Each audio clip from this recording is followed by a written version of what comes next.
Welcome to Ring Talk, episode 74 with myself, Martin Theobald, and with Steve Goodwin. We look like we've come smart today. It's not intentional. I've had to do a proper job today. Have you? You've been financially... Been advising on, I think today I've been talking to various people about millions of pounds of assets and reallocating them. I've had meetings galore, so I've just literally at the moment, boxing is having to take a back seat for me for the next few weeks because You've got busy days as well, haven't you? Phenomenal. For 12 meetings one day, I think, and it's literally morning to night, and it's so busy. So there are times when I have to, the boxing is looked after by Kev mainly, and Josh helps out, and Alan, but yeah, I've got to take a back seat for the next couple of weeks. So does that get parked then, and then all the lads get picked up kind of when you're back into... Yeah, I mean, we're still doing the stuff, and I'm doing little bits, but I'm doing... You know when a fighter will ring up and go, I'm talking about my fight in November, what do I think of this? I haven't got time for that. Yeah. I've got time, I'll do what I have to do. In other words, the things that are really important for this week and next week. But anything that really is just a waffle, chit-chat that can wait, just has... Yeah, but you know what I mean? It's not immediately important. The Jamie Spate phone calls. So. Well, Jamie, I love Jamie, yeah, but like, I can't speak to... Jamie hasn't run me for ages. I'm missing him, so... There's always time for Jamie Spate. Yeah, there is always time for... No, but I mean, the ones where somebody will want to talk about, can I talk about my plans from November through to March? Well, yeah, but I'll have to wait 2 or 3 weeks. It's just, I'm not being rude, I've just got so much on my plate at the moment. So. Cool. So there's a show this weekend, which we'll come on to shortly. Before we do that, I'm going to give a mention to the sponsors because I forgot to last week, and it's entirely my fault. So it's not one of your boxers, but it's a lady called Lucy Wildheart, who's based down south. And it's Andrew Fairley who... Yeah, she's doing really well, Lucy. Yeah, she is. But Andrew, who does so much for boxers in multiple ways. So stuff like this, he does so much stuff for boxers around Portsmouth. He does a lot of stuff off the radar for like Harold Graham. And he's a really good man. He's such a good man. But he'd asked me to pass on the sponsors that helped Lucy out in her career. So there's Rich Demolition, Osteria Duamici, which sounds like an Italian, but it's a restaurant, so find out more about them. There's Chris Rowlatt Performance, there's Cryo Wellness in Brentwood, there's Kev Reynolds, VO2 Origin, personal trainers. So check out all of those because they help out boxing. That's really good. I mean, Lucy's not our fighter, but it's fantastic that they're sponsoring. Yeah, so it's not about necessarily your fighters. No. We just want to help out boxers in general. Because the whole point is anybody that sponsors a boxer is doing a great job. Exactly. So it's fantastic. Before we start, 2 retirements this week. I saw that. So Sam Smith was the first. And Shinkwin. Yeah. So I think we should have a little, to chat towards. Well, let's. It's not an obituary. It's. No, but let's start with Sam. She achieved so much, and she's 39. She came to me, I think she was 37 when she came to me. So it's right at the end, and I wished I'd been able to get her 4 years before. And it's been a real pleasure to deal with. I think she's made the right decision. I think it's the right time. She fought last year for the Commonwealth title, this year for a European title. Out in Spain. She's been a credit. She gave a really good... That fight for the European title, she gave a real good account of herself, but my views on that fight and the opponent, I don't think it was possible for her to win that fight in Spain. In a multitude of ways. Yeah. I think, I thought she was I think she would have beaten that fight on a level playing field. She just got caught in the Commonwealth title. But considering she's come from an unlicensed background and we've took her to there, and without being disrespectful, at the age we did, and she still gave such a good account of herself. It's just a shame I didn't get my hands on her. Yeah, at 30 years old. Not literally my hands on her, but yeah, you know what I mean? Because we could have done so much more. I think if I'd got her at 30, I think I could have made her a world champion. I do believe that. But I think she was a credit to the sport. She's done a fantastic job. I hope she stays in boxing afterwards. And it was a real pleasure looking after her. Miles, but before you go on with that, hopefully Sam stays involved in the sport. Yeah. Up at Alliance Boxing Club in Leeds. Yeah. So again, if you're Yorkshire based, if you're Leeds based, go and see Sam. Hopefully she'll be involved in some way, and we're there to help her in every way possible that we can. Whatever she needs, I'm there to help her. And she's a friend of mine, not related to boxing. And that's why when she told me she was retiring, I was happy as a friend that she had. Yeah, so I mean, Alliance Boxing Club in Leeds are bringing through young kids. You know, there's training facilities there for anyone. So if you're up and around that way, make sure you do check them out, because Absolutely. Sam has given so much to the sport in various ways over the years, and it'd be great if she can continue to support and be supported by boxing. Totally agree. So I'm really looking forward to hopefully developing her own talents up there. Yeah. Brilliant. And all that, you know, for her partner Laura and her children, you know, I think it's the right time, and I think she deserves every credit, and she shouldn't look back and think what may have been. Most fighters would never get to fight at that level, especially when they've come from the unlicensed. She's done it at a later age in life. And such a lovely woman too. Such a lovely phenomenal person. The whole family's great, and so happy for her that she's had those things. It would have been a shame we couldn't put the icing on the top, but that's how it is. Yeah. And I think she should be proud of what she achieved. Agreed. And Miles Shinkwin, we took over Miles. He was Southern Area champion under us. He had quite a few title chances, and he won the English title. And I think Miles has really done a good job, well together. Just didn't click for him to get to that British level, did it? But he remains champion of his country. He was an outstanding amateur boxer. So Miles is one of those ones where, not to say you screwed him over, you made his life more difficult when he wasn't in your team. That bit is true. So when he went to fight Joel McIntyre and you won the purse bid, you put it on in Joel's hometown in a cramped, tiny nightclub, and made life as difficult as possible for Miles. Everything was set against him in a little tiny ring where he's a boxer against the so that was my job. But I did see Miles before that fight apologise. And on the back of that, he came and joined you. And on the back of joining you, he then got the opportunity to fight Jake Ball on Sky Sports, which I think was just the wrong fight for him, wasn't it? And it was an opportunity, but Jake Ball's all wrong for Miles Shinkwin, and he just was able. He's one of those fighters he couldn't. He just couldn't do. We fought for the English title against Liam Conroy. It went wrong when he got hit on the back of the head. We got the rematch. He then won the vacant English title and defended it against Kurt Garvey, where it didn't go his way in a very, very close fight. Yeah. So again, Miles has achieved so much in the sport through the various titles, but also as an amateur, he had an outstanding amateur career. And I think he feels he underachieved. But again, by the time I got him, he had been through. He had been with Frank Warren, hadn't he? He had signed with Frank Warren. That didn't work out well for him. I think he says that. Some of the love may have disappeared on the back. It disappeared on the back of it. And we picked him up and he got his love back for it. But perhaps once again, if I'd had him 2 years before, it might have been a bit different. Yeah. But best of luck, he's off to his plumbing career. He's got a successful plumbing career, family, lovely wife, lovely new newborn kid, baby. Again, the right time. Boxers need to know when to stop. And I'm delighted he stopped when he stopped. We done everything we could, and it would only been a rehash of what we done at an older age. So for Miles, again, both of them I'm delighted. They've both been a pleasure. It's been enjoyable. It's been, for me, it's been rewarding. I've done the best I possibly could for both. I don't think I could have done any better for either of them. Yeah. And they both retire, and hopefully, and I think they do, they appreciate me as much as I appreciate them. And I think that's really what you can hope for at the end of their careers. Yeah. And can we put to bed an unretirement rumour that I've seen going around of Frank Buglioni?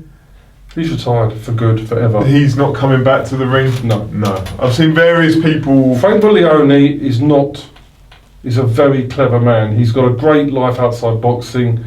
There is no way that he will. I've not spoke to him, but there's no way in a million years that Frank will come back. Good. Stay where he is. Yeah. Right. So we're going to move on to this Saturday. So down at York Hall. So it's a cracking card, isn't it? So we've got the 2 English title fights. We've got the Southern Area title fight. We've got a big undercard that we're going to run through. It's a great show. It's a quality show. But the tickets haven't sold, and I always tell you when tickets are sold well, tickets have not sold that well for this show overall.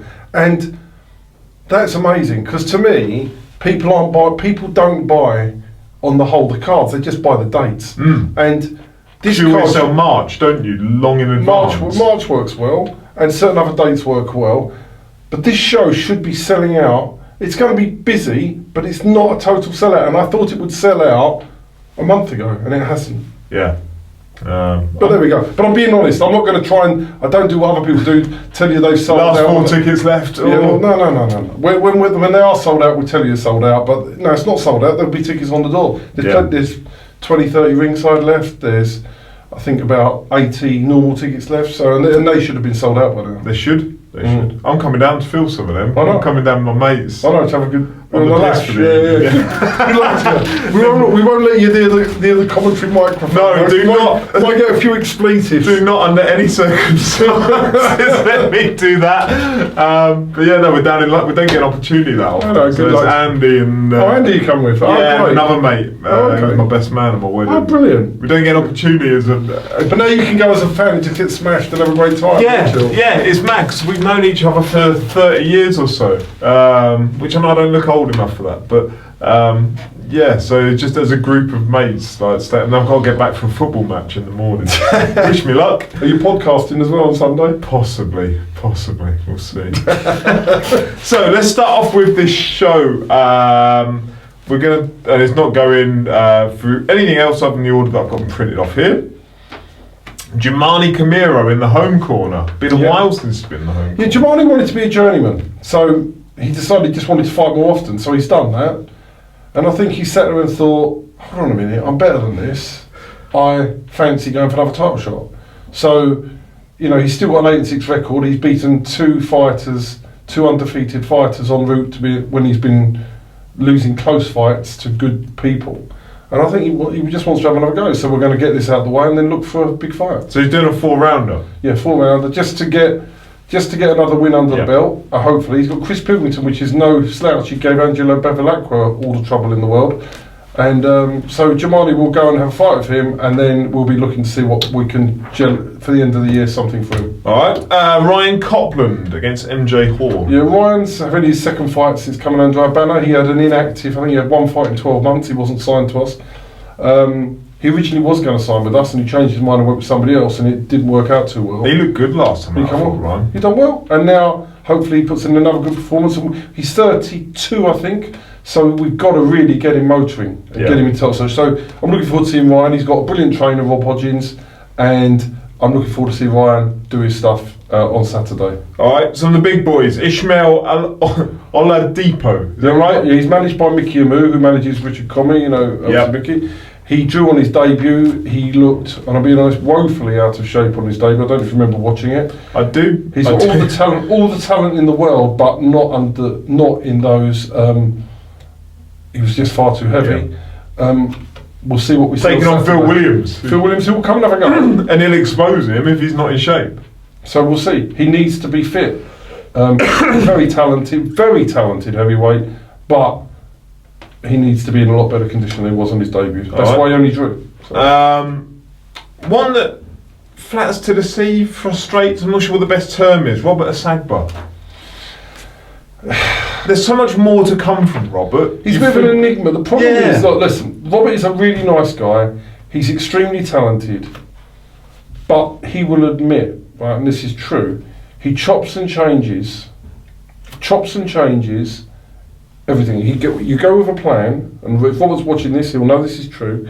In the past, he's gone with a plan, then changed it. Gone with a plan. Do you mean in terms of career or fight? Career. He'll say, I want to do it this way, and we'll agree something, then I want to change it. Then there became one point where he thought he'd be better off with a different manager. Right? It's deadly serious. It's ridiculous. So that didn't happen. It's just crazy. Because he's so talented. If he knuckle down and get some consistency, which I hope he's going to do now, because he's planning to box here and he's planning to box on 23rd of November. And if he does this, he'll be in the title mix. But he's just got to get a plan in action and fulfil that plan. I think you need to speak Robert's plans on here, so he's not allowed to change them. But Robert's plan is to fight here, win here, go 23rd of November, win there, and then look at titles. That's a simple, straightforward plan. And Robert, if you're watching, this time we're sticking to it. That's it. No fucking about it now, Robert. That's it. It's on. Jordan Dujon taking on Dwayne Green. Mickey Amu's fighter made an impressive debut. I thought he looked really slick on his debut. I think he's very talented. Another one of the Mickey Amu production. Yeah. And I'm expecting to see good things. I'm expecting to see him perform well against Dwayne. and I think he's a talented kid. Another of Mickey's, Ryan Walker, Who's looking for title shots now. Yeah, so he stepped up to English. And he got exposed by Michael Rumberlax at a higher level. He's dropped down, he's going to be looking at bantamweight titles. And I don't think he's that far fighting for a big title, because at bantamweight it's quite easy to make a move. There's an exceptional British champion at bantamweight, as we know.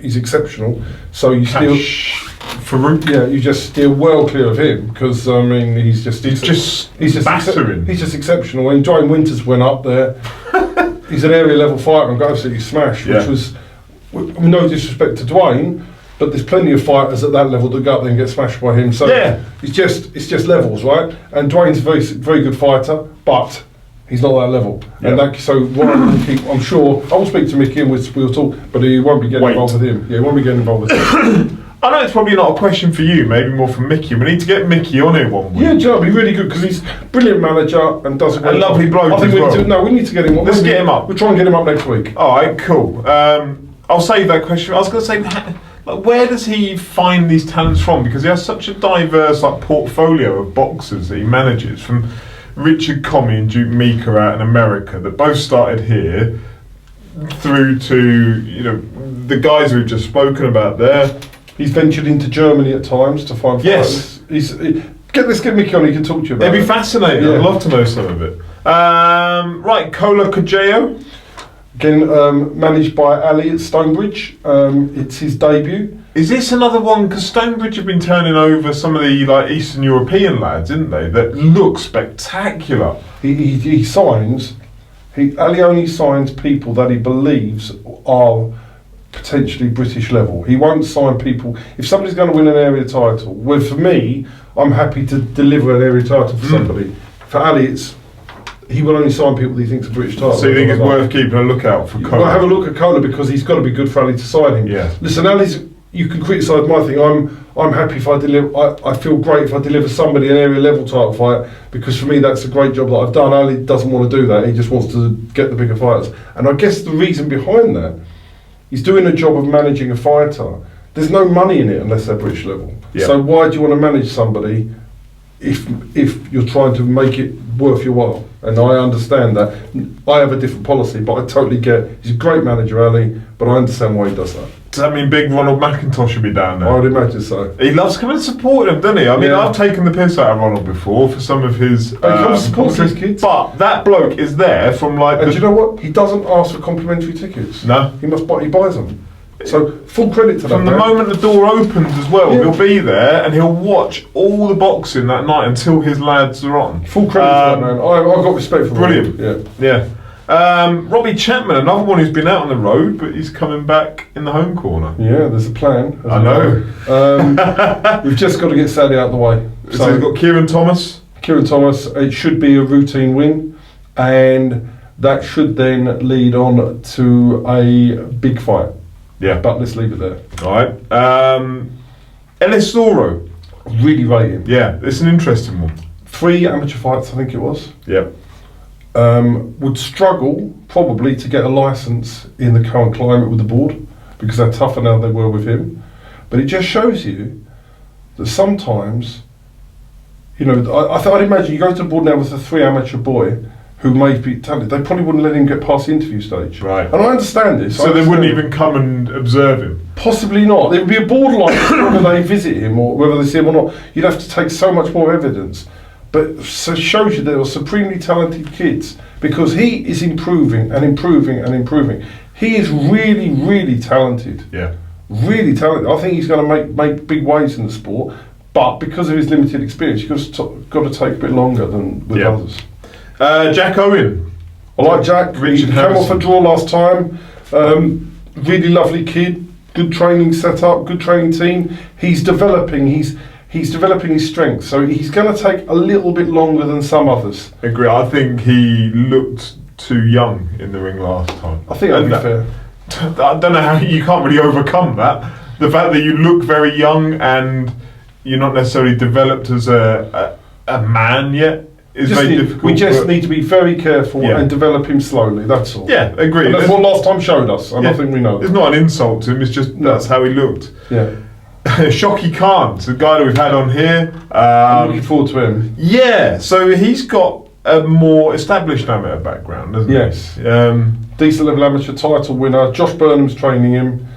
I'm really looking forward to his debut. Can't wait to see it. Yeah, so he's taking on Victor Hidalgo. If Victor turns up, He does fight. He wins. He wins he's out in danger. Causes problems. Wins rounds. So you're not going to blow him out. That's for sure. So, but if you're really good, you dominate Victor. Yes. So the key will be here to see whether Shockey dominates him. If he dominates him, that's great. If he loses rounds or two to him, then then it's not showing him the amateur pedigree's come through yet, and it shows he needs more time. Yeah. But I'm hoping that he'll just dominate him. Sam Cox taking on Steve Maguire. Sam Cox, extremely talented young fighter, potential, massive potential. He's obviously had personal issues outside the ring that have held him up.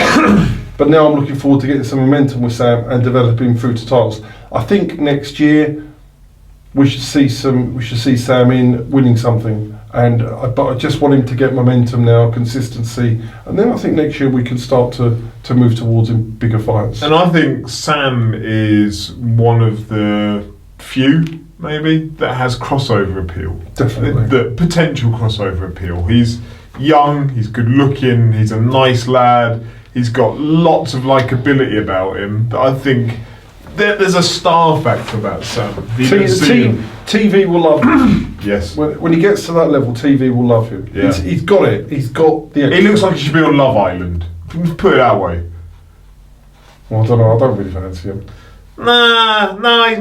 Well, I wouldn't, but you know, he looks. No, I know what you're saying. I know Do you know what I mean? Like, I suppose if he wants me to try and get him on Love Island, I could do that. Yeah, there you go. Next year, Sam. Maybe. He's probably got a girlfriend. I might really be putting my foot in it. Right, we'll start off with the Southern area. The 3 title fights: Ramez Mahmood, Jack Budge. So Ramez, who's We not covered this Mickey week. Moose. I mean, Budge won the ABA title.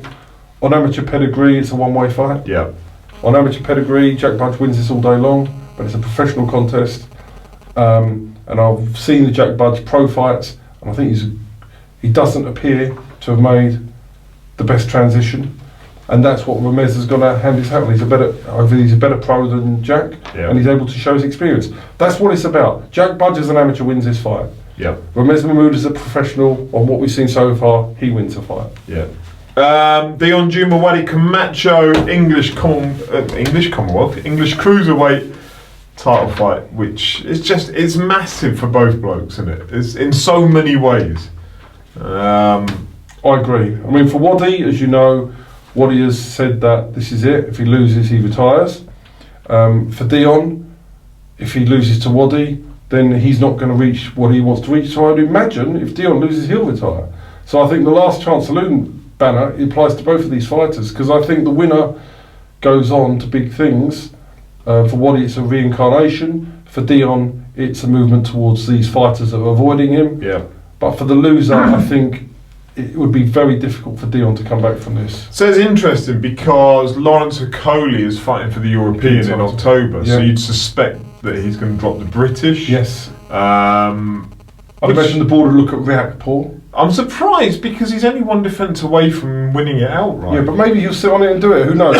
But if not, it's either Riakporhe or the winner of this fight's back in the mix. But obviously, Wadi's not going to fight Dion. Wadi, if he wins, will not fight Okoli again, because Okoli's got his number. Yeah. So we will see. We'll know more about this. I'll talk more about this fight next week. Yeah. But if that does go vacant, it opens up doors, for the winner. Yeah. 100%. And then the final fight that I've got on here is in order of how they're going to line up on the evening, by the way. It is.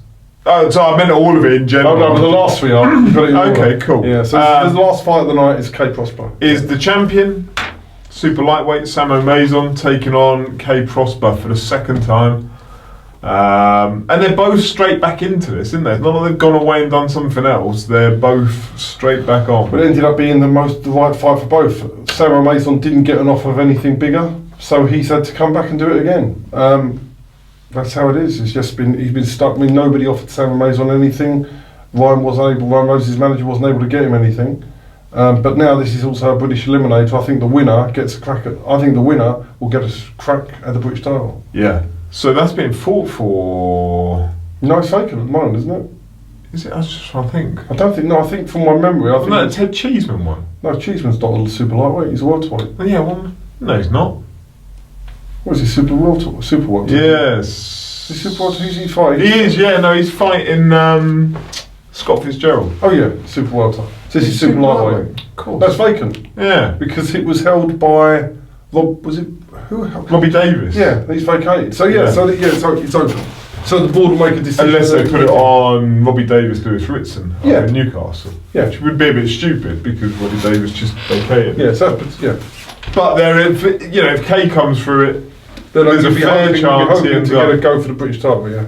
Cool. So, how do you see it going? And I know you're going to say Kay because he's your lad, but it's just so. It's intriguing. I think the fact we got it in September, I said last week, the fact we got it in September and the fact Kay's able to fully train through the summer because he works in schools, this is the defining thing. You had last time a full-time pro against a part-time pro, now you've got two full-time pros in together, and I think that's going to be telling. Has he been training? He has to keep out of the way. He has to get out of the way of that power. Yeah. That power's no joke. Or wait for the power to lessen a bit. Yeah, that power's no joke of Sam. Mm-hmm. Yeah, but it must be hard, isn't it, if you're either trainer or fighter, that you know you can take that power because you went 10 rounds last time, but you don't want to get too complacent about it, that you stand in the pocket and train. But he only just took the power, right? Because he was hurt. But apart from that, I thought we can go about who won, who lost, but I thought Kay nicked that fight. And he only lost it in the 10th round when he got tired, and he won't be tired this time. Yeah. So I think Kay nicks it in a very hard fight. That's my honest view, and that would be my view as an independent, irrelevant to the fact that I'm Kay's manager, friend, I think there's a fair chance both have to go through fire. Oh, this isn't going to be a blowout. Well, the only person that's going to end it early will be Sam because he's got the power to end the fight early. If Kay doesn't get caught by the power in the first 5 rounds, I think Kay wins. Yeah. That's my view on it. But if he gets caught, he gets caught. Yeah. Oh, can't wait. What a fight. So has he been training with Xavier every day during the holidays? Yeah. And training up here, he's got a conditioner, he's got a strength and conditioner, he's got a nutritionist on board for the first time. It's really being done like It's the professional camp. Yeah. Awesome. So what time are the doors on Saturday? Doors 3:30, first fight 4 o'clock. Just threw my bit of paper. Yeah, well, there we go. But no, it's a great card, and this is value for money this week. Yeah. So sorry, doors 3:30. First fight 4 o'clock. First main event. Well, they're all 3 back at. I'm doing them right at the back. Oh, so they're all going. Normally, back I put them in the middle, but this yeah. time the card's so strong with the title fights, they're going back to back at the end. Yeah. Ramez Mahmood first, followed by Wadi Dion Juma, followed by Kay Salomon. So if you want to get there for the 3 big fights, you want to be there. You need a fight about 7, 8. Yeah. Yeah. Be there 7:30 if you want the major fights. Yeah. So get there. Make sure you're there. Don't miss this. Massive fights. If anybody's watching this and they're sitting there thinking I haven't been boxing for a while, go to your call. This is going to be the best atmosphere you'll see at your call. And I know there's some good shows coming up at your call, but you won't have the atmosphere you're going to have on this Saturday. Yeah. And for anyone that's ever said they haven't been to your call, but they ought to go. That's why I'm taking my 2 mates down this week, because neither of them. Proper card. Actually, one of them's been before. It's the best card we've been involved with for quite a while. I agree. Do you agree? I agree. I don't think we've had a card like this for a few years. This is an outstanding card. And then you've got some decent ones coming up for the rest of September. Yeah. But we'll touch on them next week when we get the fallout of this. We've got a very short Q&A session today. Yeah. So before we do that, we'll do Steve's story corner, following on from last week. Okay, so I'm going to try and give a story every week about things that have happened. Yeah. Now, this is really recent, right? It's not really boxing. But boxing has a part to play in the story. So I thought this is... So about 5 weeks ago, I got a Facebook message from a lady. Good start. All good stories start like this. Settle in. And it basically said, I was born in 1947, I was born here. I don't want to go into too much detail, but I was born here. Blah blah. My mum and my dad. So it was about life story, and her dad didn't communicate with her or see her at any time during her life. Blah, blah, blah, blah, blah, blah, blah, blah. And my father's name was this. It's my dad. Oh, Right? shit. So this is my sister. This is I never know I had. Full sister or half sister? Half sister. Wow. So anyway, I thought I think she said something like, I've seen you're busy, you probably won't bother and answer this. Da, da, da, She da, said, da. I watch Ring Talk every week. Brilliant. Yeah, That other bloke's your fantastic. sister, yeah. So I immediately thought, if at the very least I can do is help her fill in some gaps of her life. Yeah. I think it's really important to do this. So I arranged to go and see her on Sundays. So she in London? Newmarket she lives. So I drove off to Newmarket to see her on Sunday, and she was so lovely. So I thought, how's it going to be? But honestly, she was so lovely, and I thought, oh my God, this is amazing that I met her. So I said to her, the rest of it doesn't really matter because that's private, but I did say to her, how did you get hold of me? So she said her granddaughter had originally found another stepsister that I have from my dad's other marriage that I do not have anything to do with. After my dad died and they had all the money, that was the end of it. Right? They had all the money. I'm not bothered about money, but that was the end of it. They took all the money and ran. That's just how they are. And they contacted her granddaughter and said to this girl, my nan is your half sister, the same sort of thing. And they wrote back and said, tell your nan to get over it. My dad is not her dad, it's somebody else, it was pinned on him. And it was just vile. It was vile. So that made her really, really upset, and rightfully so. Yeah. Because I knew back in the day that I did have a half sister somewhere. I knew that. So, but that's vile. That's disgusting to do it to somebody, right? So what then happened was one of the other granddaughters found me, right? And I think her thing was, I don't think she wanted to get in contact with me because she'd had that happen to her. Yeah. So they said, we found Goodwin boxing. He's involved in boxing. And one of these, I can't remember who it was, she told me, had rented out a flat to a boxer. This is true. So the granddaughter, I think it was the granddaughter, or rang up the person who had rented the flat to the boxer. Yeah. And the person, wife, who'd rented the flat to the boxer, they said to the person something along the lines of, I think I'm getting this about right, because I took so much information in 3 hours. I wonder if you can help me. Do you know a Steve Goodwin? So this person said, yeah.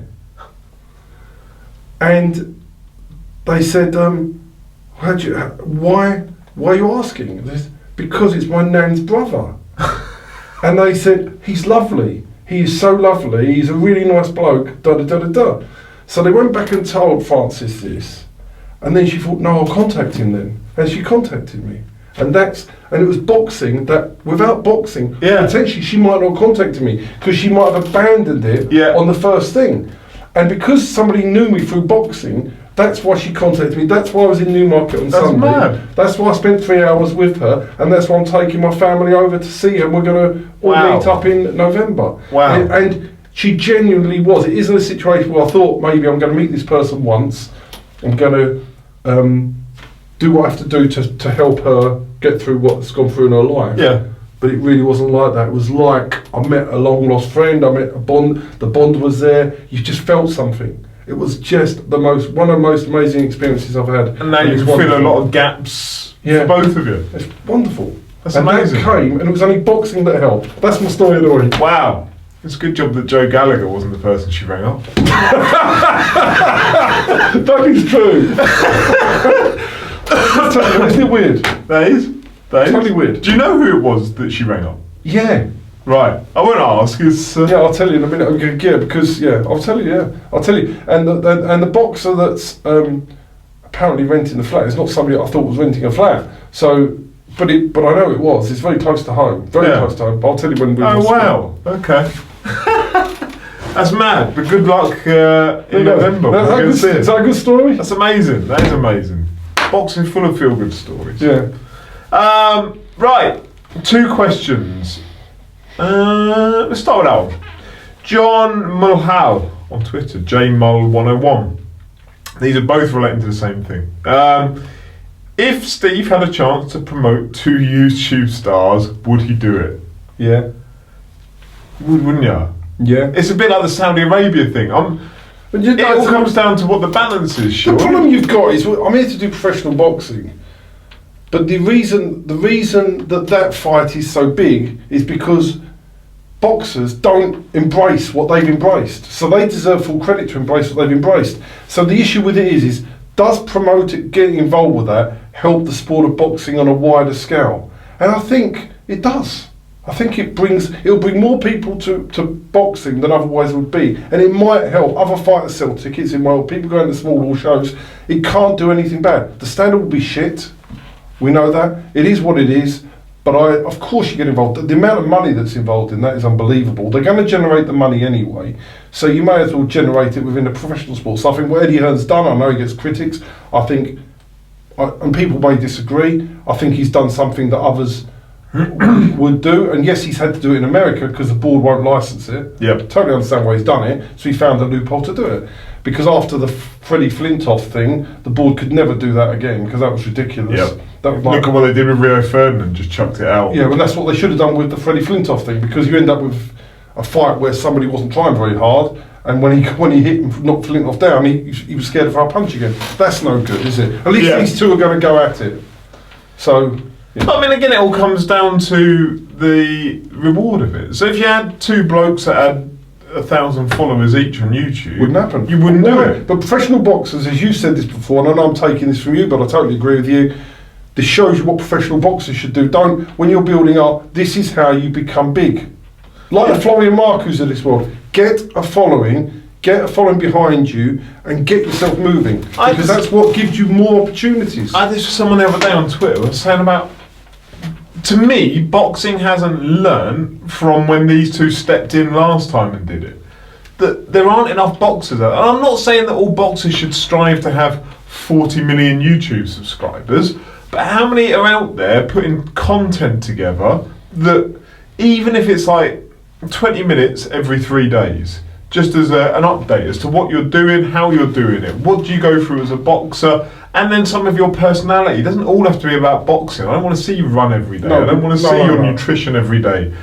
Show me something about your life and about what you can identify. Why did your call had a wrestling show the other week, and it was people that there's been a lot of social media around some of these fights, but it's sold out. Now our shows do generally sell well at your call. We work hard at it, right?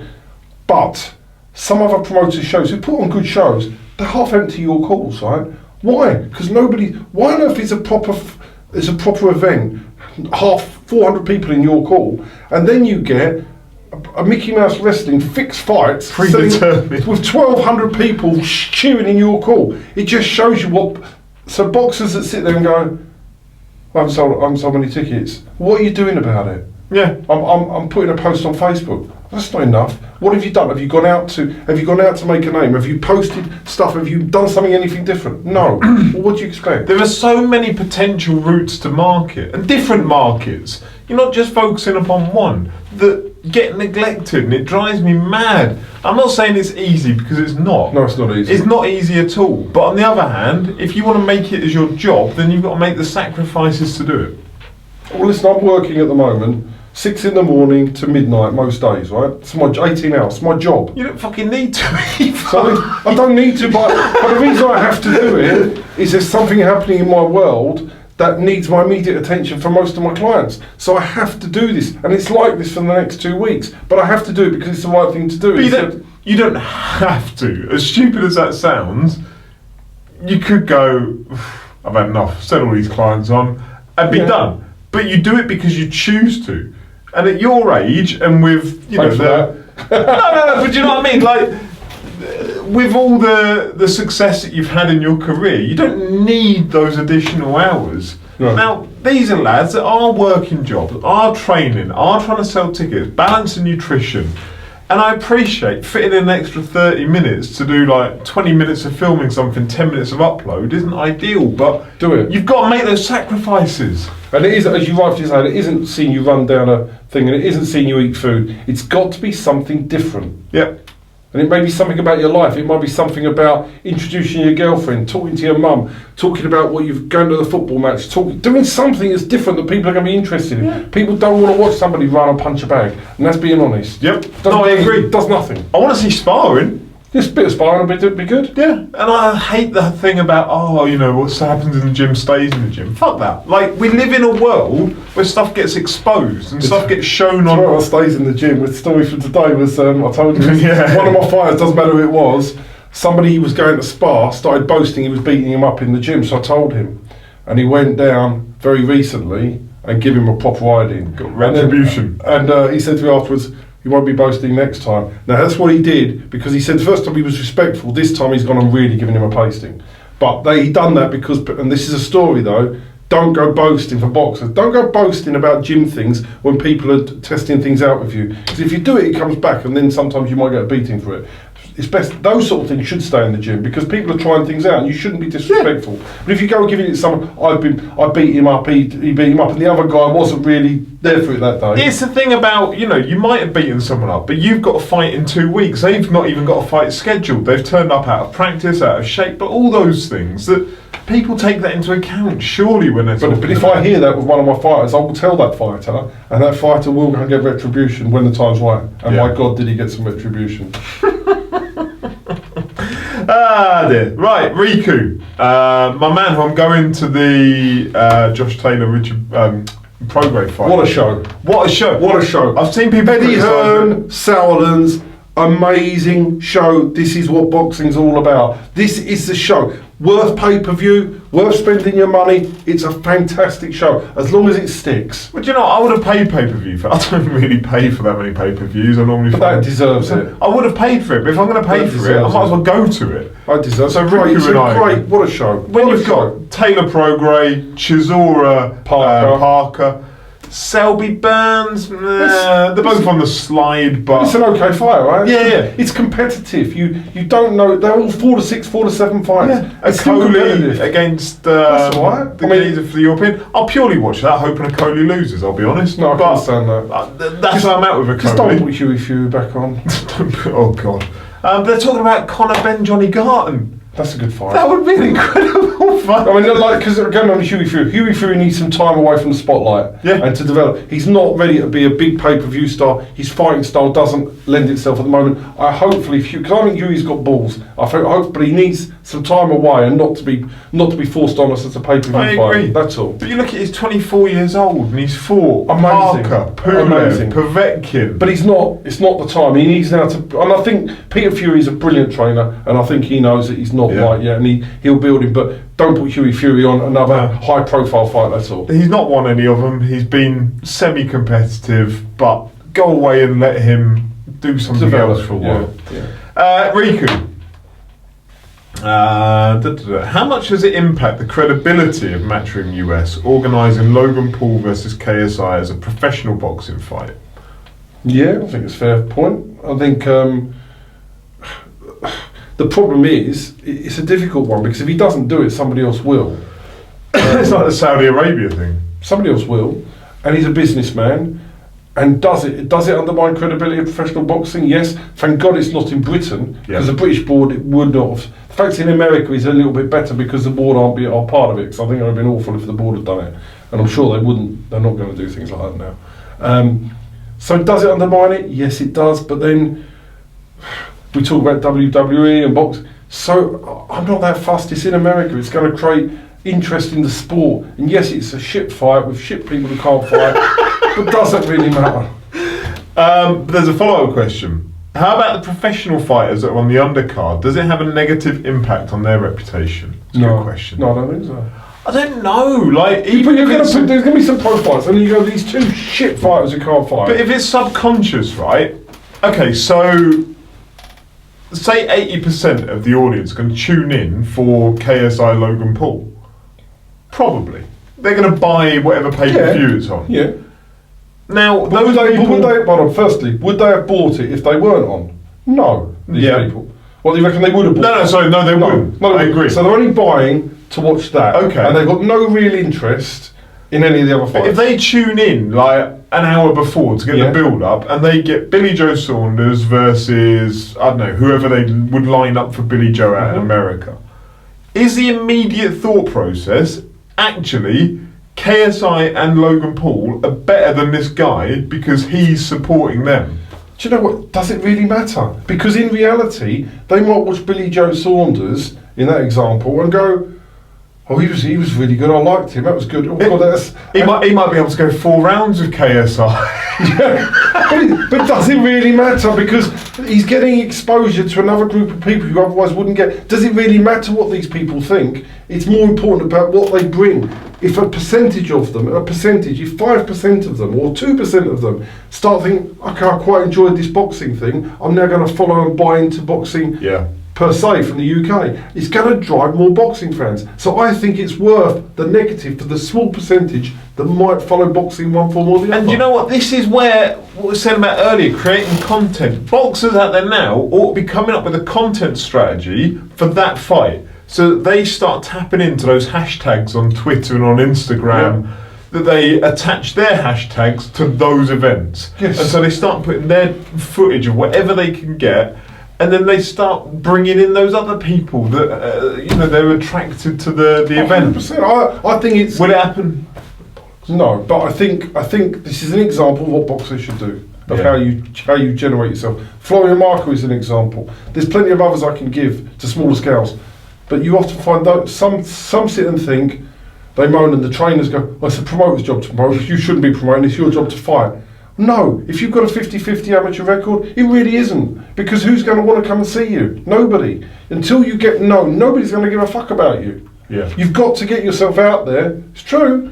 It is. As hard as it is. You've got to get yourself out there and prove who you are and get people to talk about you, develop your sponsors, develop your fan base, create a perception that you're better than you are in your hometown so they think they've got the next superstar. But nobody gives a fuck about you until you do that. Apart from me, who's trying to build you. But then you don't want to hear somebody go, "I can't sell tickets, it's really always..."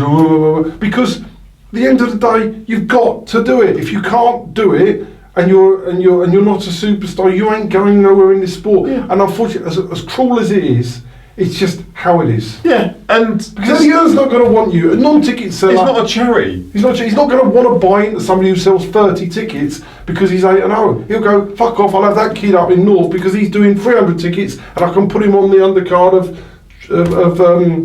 Robbie Davis or whatever." It's obvious. It's our market. So unless you're going to sell, you ain't going nowhere. You and my friend Terry have a love-hate relationship, but he made the greatest analogy. I love him against me. Where he was saying, I'd love to be a rally driver.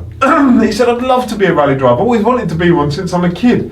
He said, "But I can't drive. I've got shit eyesight, and I'll smash a car at the first corner." But he said, "I can't go out and start asking people for money to crowdfund me into He's so right. Being a rally driver." Listen, Terry. I can't say any more. Terry he's really got some really good points. It's just the thing I don't like about him is when it just when he says something for effect. When he says things about what he believes, he's got a lot of very good points. It's just the bullshit I don't like. But that's a great point. But he's right. That's exactly. He's spot on. Yeah, spot on. Be fair, he's spot on most of the time.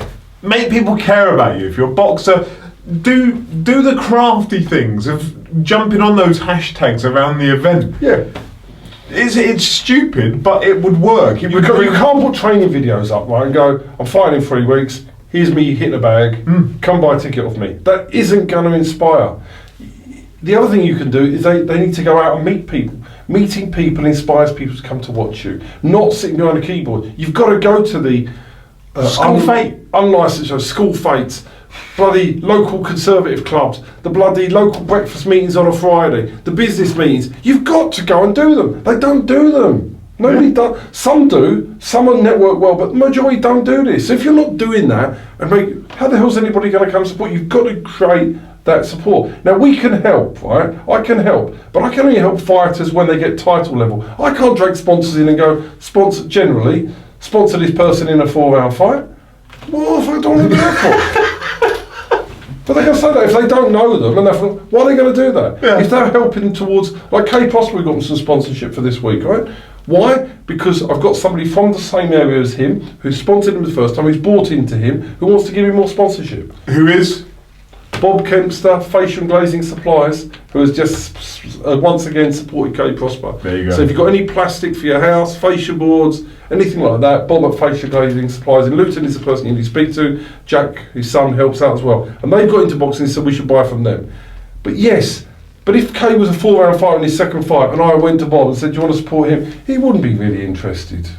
But also boxers, I never understand. I know we've gone off on a tangent entirely here, but if someone's going to sponsor you and give you £3,000 a year, £4,000 a year, the least you can do is understand what that business is and become the best advocate For that of that business. Yes. The best that you can possibly be. You can understand why they're a market leader. You can understand why someone should buy from them, and you can learn the phone number and the website off by heart. Those simple things, if someone's willing to pay you, then you ought to treat yourself as an employee. Simple. But they don't do it. But they don't. How many times have I interviewed boxers in the past? I say, give me all your sponsors. And they go, You should know it like that, shouldn't you? fuck me, they're paying you money to try and fulfill your dream. Learn them. You should be able to recount them. Bang, bang, bang, bang, bang. Totally right. Anyway, We agree. That's my rant over. Right, Saturday, 3:30, doors open, 4 o'clock. If you're going to meet mine, get him early, don't get him late. Because when he gets drunk, he talks absolute shit. Absolute Even more bollocks. shit than he's talking now. Yeah, we're going off around the piss in London for a while before. Oh, fucking hell, we're in trouble. We're in trouble. Yeah, I'd rather stay out of the way, to be honest. Yeah, I'll be in a bar The job somewhere. bloody good on you. Right, lovely. So yeah, Saturday, your call, and then next week we'll catch up on that, and then we'll look forward to Ultimate Boxer that's going on, and the show for next week. The 21st. 21st, sorry, yeah. Lovely. Sounds cool. good. Brilliant. Excellent. Right, see you on Saturday, those that are down there. Take care. Cheers.